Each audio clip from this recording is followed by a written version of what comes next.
मुंबई महानगरपालिका ही आशिया खंडातली सगळ्यात श्रीमंत महानगरपालिका आहे।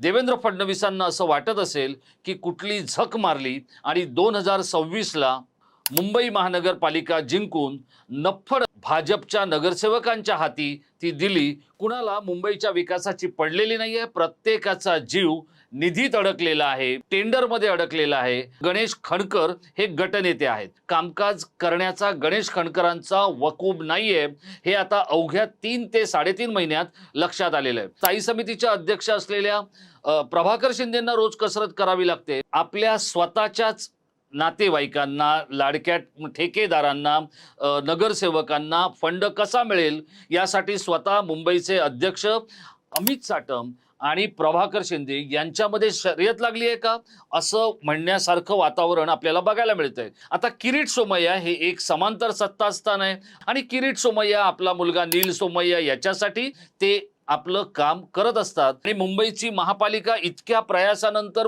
भाजपला जिंकून दिली, तिथे तर फक्त फंड कसा पळवायचा आणि दुसऱ्याचा ठेका कसा पळवायचा या सगळ्या गोष्टींमध्ये हे नगरसेवक फक्त 3 महिन्यामध्ये एक्सपोज झालेले आहेत। वाहतुकीच्या कोंडीमध्ये मुंबईकर गुदमरतोय, रस्ते कंत्राटदारांनी खोदून टाकलेले आहेत, नाले सफाईची कामं 50% पण झालेली नाही आहेत।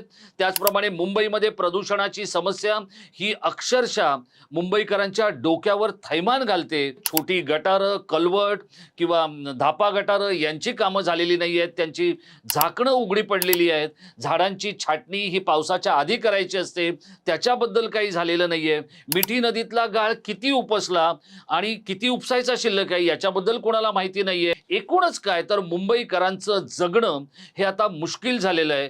आंधळं दळतंय आणि कुत्रा पीठ खातोय असं जर आपण म्हटलं तर तो कुत्रा नेमका कोणाचा आहे? सामंतांचा आहे की सोमय्यांचा आहे, फडणवीसांचा आहे की आशिष शेलारांचा आहे? मग अशा वेळेला देवेंद्र फडणवीसांना प्रश्न पडतो की याचसाठी केला होता का मी अट्टास? मुंबईमध्ये अशा काही लोकांचं जणू काही संमेलन भरलेलं आहे, अखिल भारतीय स्वार्थी संमेलनाचे सदस्य आहेत की काय असं वाटावं इतकी परिस्थिती आवाक्याबाहेर गेली फक्त 3 महिन्यात।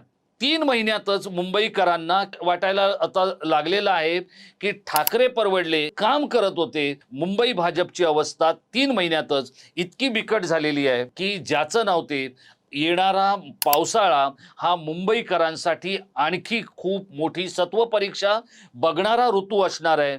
शिंदेंचं काय चाललंय हे तावडेंना कळत नाहीये आणि तावडे काय करतायत हे खणकरांना कळत नाहीये, पण या तिघांचं काय चाललंय हे मात्र देवेंद्र फडणवीसांनी बघावं इतकीच एक मुंबईकर म्हणून आमची अपेक्षा आहे।